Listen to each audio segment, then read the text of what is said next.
बुद्धं शरणं गच्छामि धम्मं शरणं गच्छामि संघं शरणं गच्छामि।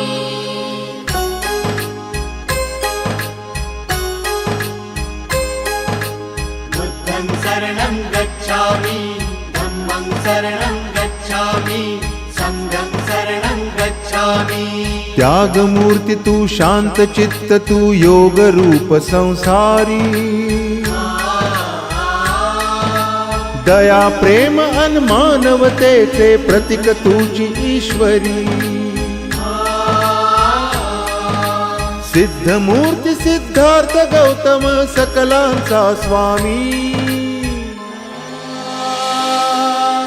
बुद्धं शरणं गच्छामि धम्मं शरणं गच्छामि संघं शरणं गच्छामि। स स स स स स स स स स स स नि रे रे रे रे रे रे रे रे रे रे रे रे। सारे मग प म द प म ग रे सा नि रे सा सारे मग प म द प म ग रे सा नि रे सा।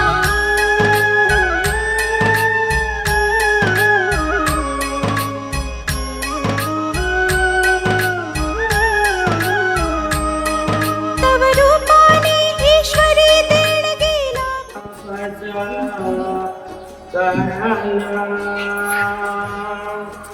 कोशाल संपदा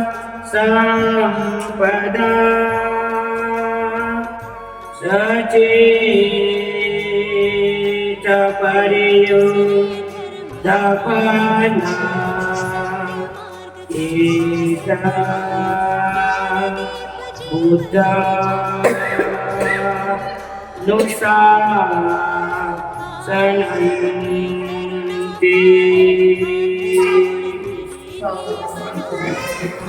ईश्वर शांति मानव तथागत भगवान गौतम बुद्ध बोधिसत्व परमपिता भारतीय घटनेचे शिल्पकार डॉक्टर बाबासाहेब आंबेडकर स्त्रियांचे जीवन उज्ज्वल करते महात्मा ज्योतिबा फुले या रत्नांना प्रथमतः अभिवादन करून आज गयाबाई साळवे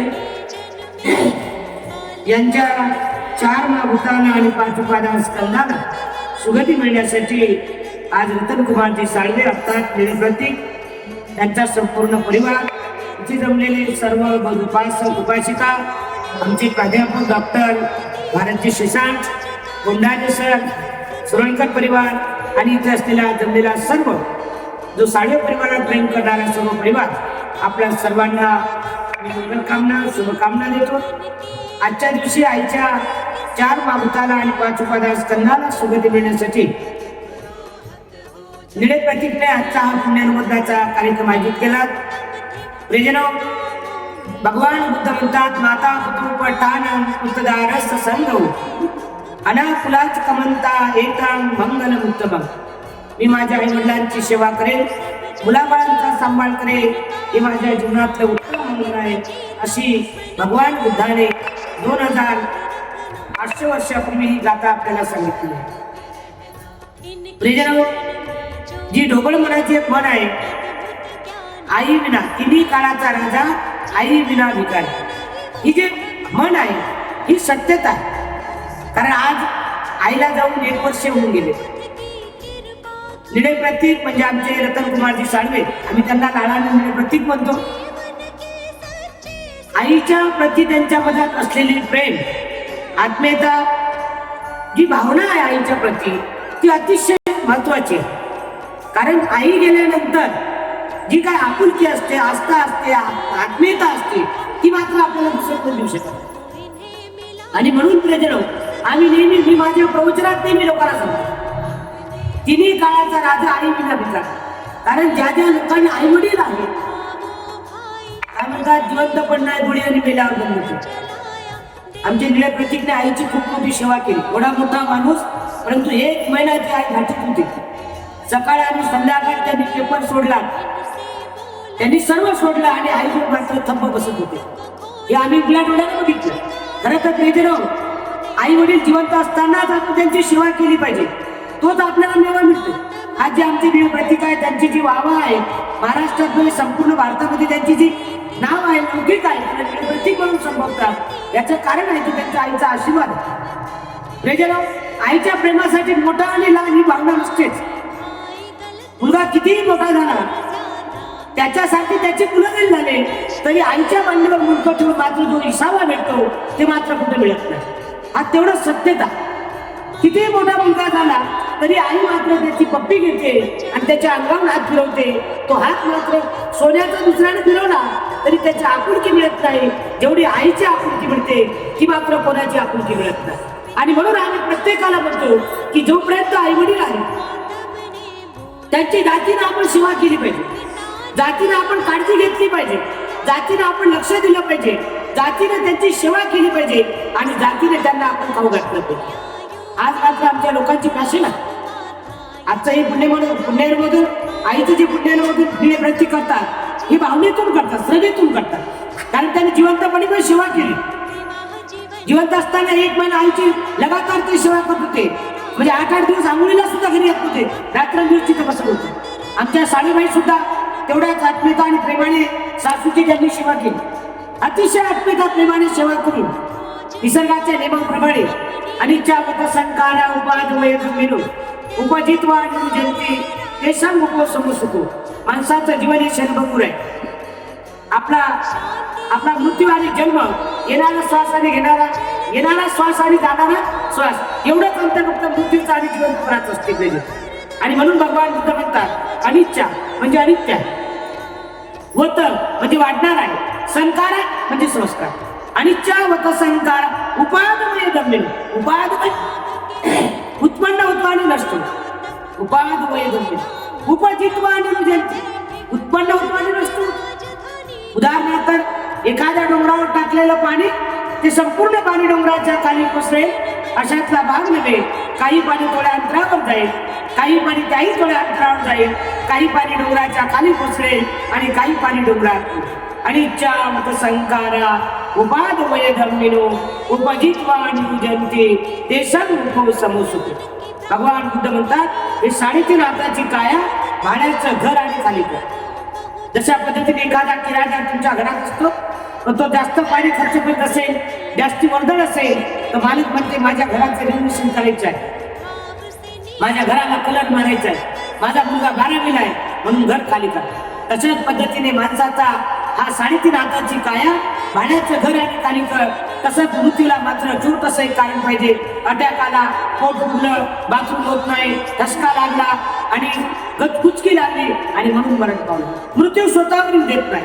आणि म्हणून प्रियजनो, आपल्या आयुष्यामध्ये आपण जे आहे भगवान बुद्ध म्हणतात एखाद्या डोंगरावर टाकलेलं पाणी ते संपूर्ण पाणी डोंगराच्या खाली कोसळेल अशातला भाग नव्हे. काही पाणी थोड्या अंतरावर जाईल, काही पाणी काही थोड्या अंतरावर जाईल, काही पाणी डोंगराच्या खाली कोसळेल. तशाच पद्धतीने जन्माला आलेले बालक, काही बालक आईच्या उदरात मरण पावतात, काही लोक बाल्यावस्थेत मरण पावतात, काही लोक तरुण अवस्थेत मरण पावतात आणि काही लोक वृद्ध अवस्थेत मरण पावतात. अनिच्छा वत संकारा उपाधमय धम्मिनो उपजित्वा निरुजन्ते ते सर्व समसुको. माणसाचं जीवन हे क्षणभंगूर आहे, परिवर्तनशील आहे, बदलणार आहे. आणि या परिवर्तन युगामध्ये जगत असताना आपण बुद्ध धर्माचं पालन केलं पाहिजे. मरावे परी कीर्ती रूपी उरावे. बाबासाहेब म्हणतात टायमिंग म्हणजे वेळेला महत्व आहे.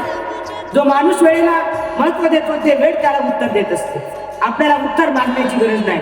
आज 1 वर्ष झाले आई निघून गेल्या तरी पण आज मात्र साळवे साहेबांच्या डोळ्यामध्ये जे अश्रू येतात ते आईच्या प्रेमाचे आहेत. साळवे साहेबांना जे दुःख होते ते आई वडिलांच्या ममतेचं दुःख होते.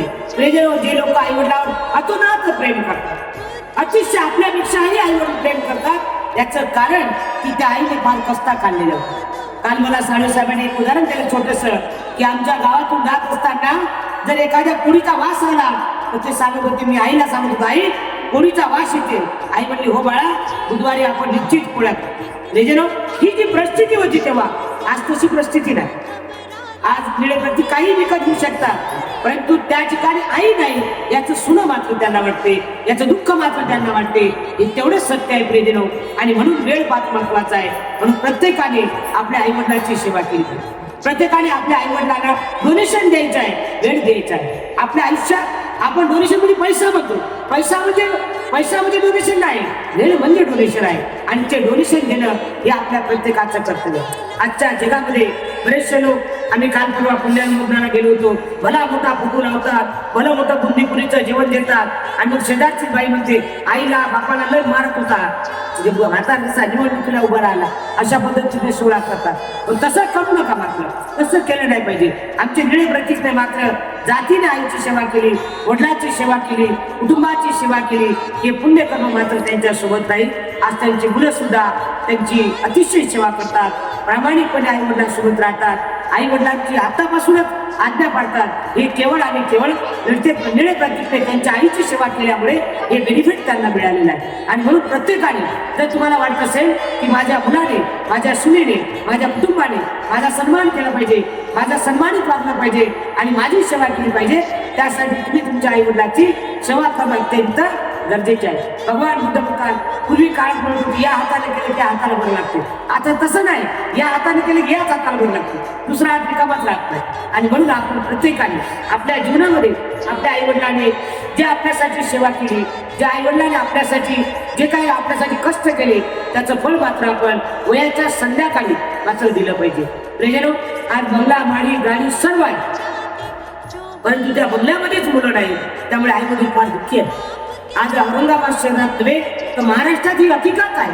आम्ही प्रत्येक वेळी लोकांना सांगतो की बंगल्यात आता बंगले मोठे झाले आणि बंगल्यातले माणसं कमी झाले, परंतु ती संख्या का कमी झाली? कारण शिकत असताना मुलावरती प्रतिबिंब बिंबवलं पाहिजे की बाळा तुला शिकून या बंगल्यात राहायचं. ते म्हणतात नाही, तू शिकला की 26 लाख तू त्याचा बंगला बांधेल. हे बंगले कशासाठी आहे? माणसापेक्षा बंगले जास्त झाले. काही दिवसानंतर माणसं भाड्यानं द्यावं, भाड्यानं द्या असं म्हणावं लागेल.